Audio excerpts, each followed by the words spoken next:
इन 11 सालों ने मोदी सरकार ने कई ऐतिहासिक फैसले लिए। इन 11 सालों में सरकार ने कई मोर्चों पर काम किया, जिससे आज देश की इकोनॉमी की तस्वीर बदल गई। 26 मई 2014 को शुरू हुई यह यात्रा सेवा, सुशासन और गरीब कल्याण के मंत्र पर आधारित रही। इन सालों में भारत ने आर्थिक, सामाजिक और वैश्विक मंच पर उल्लेखनीय प्रगति की है। आर्थिक मोर्चे पर भारत 2014 में 11वीं सबसे बड़ी अर्थव्यवस्था से चौथी सबसे बड़ी अर्थव्यवस्था बन गया। मेक इन इंडिया और डिजिटल इंडिया जैसी पहलों ने निवेश और नवाचार को बढ़ा दिया है। मोदी सरकार के 11 साल पूरे होने के मौके पर बीजेपी के राष्ट्रीय अध्यक्ष जेपी नड्डा ने प्रेस कॉन्फ्रेंस की। इस मौके पर सूचना और प्रसारण मंत्री अश्विनी वैष्णव, सुनील बंसल और अरुण सिंह भी पार्टी में मौजूद रहे।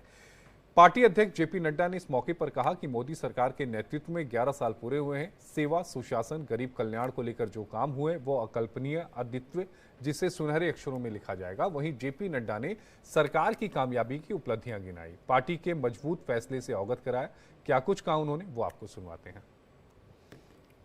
पिछले 11 वर्षों में जो आर्थिक अनुशासन लाया गया, उसके लिए जो बोल्ड डिसीजंस लिए गए और उस समय जनता को साथ लेकर के किए गए, ये सारी बखूबियां हमको समझने की आवश्यकता है। ये जैसा मैंने कहा कि रिस्पॉन्सिबल सरकार है, रिस्पॉन्सिव सरकार है,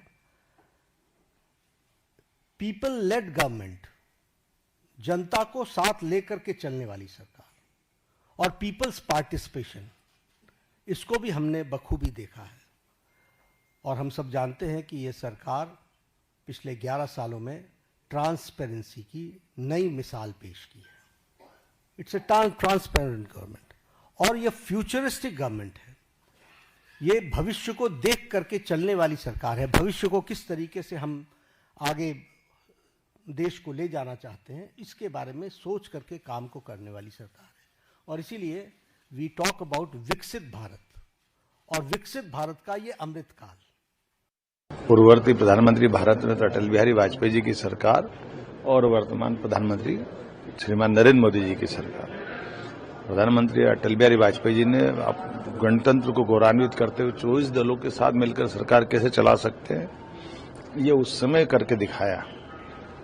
और एक वोट भी अगर अपने पास नहीं है तो सत्ता छोड़ने का भी साहस दिखाया था।